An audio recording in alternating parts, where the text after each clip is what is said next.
L'homme à la flûte et sa gazelle, tout un symbole encore de nos jours à l'entrée du Kutamaku. 2 ou 3 siècles plus tôt, ce milieu culturel n'avait qu'une architecture typiquement takieta, l'habitat traditionnel remarquable à 1 ou 2 étages semblables à de petites tours.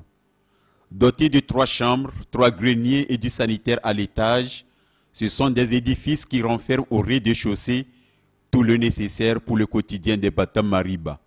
Un espace pour le bétail, une cuisine, une porcherie et à la déventure, un espace cérémoniel. Reconnu ainsi par l'esthétique de son architecture atypique, le takieta, soit au toit plat, soit au toit de chaume conique, est à la fois technique, utilitaire et symbolique.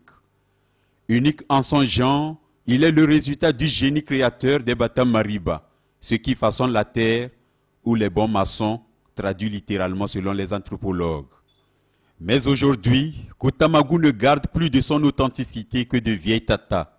Ce paysage évolutif, vivant et représentatif des traits de son peuple n'a plus évolué.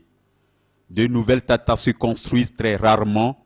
La population adopte facilement les constructions modernes, tenter donc d'oublier son riche trésor. Si nos parents sont arrivés seulement avec ces choses, construire des trucs à étage, que l'eau n'arrive pas à pénétrer. Mais pourquoi nous et la dalle, là, ça peut faire 5 ans avant qu'on échange. Voilà. Et pourquoi nous allons dans le ciment, dans quoi, de ferraille qui nous tue?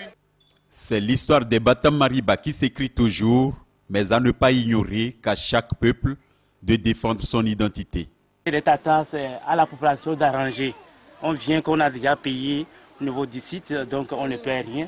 Il n'y a pas de retombées. Il vient, il monte sur le tata, parfois avec les filles qui viennent avec les hauts talons.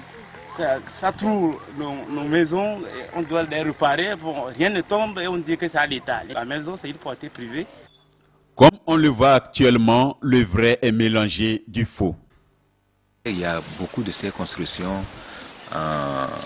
soit en banco, qui sont couvertes de tôle, ou alors en briques en ciment, qui sont couvertes de tôle, qui se construisent beaucoup plus.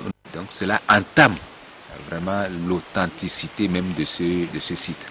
C'est un problème réel sur le terrain. Et pourtant, les bons maçons sont toujours là. Nous interrogeons donc les gens, les populations. Ce phénomène-là est dû au fait que de plus en plus le matériau, je vais parler du bois, donc qui entre en grande partie dans la construction de la tata, devient de plus en plus rare. Il est très difficile de trouver de nos jours et donc ces bois-là qui permettent de construire la tata. Il faut aller soit au bord de la rivière Kéra, soit sur les montagnes.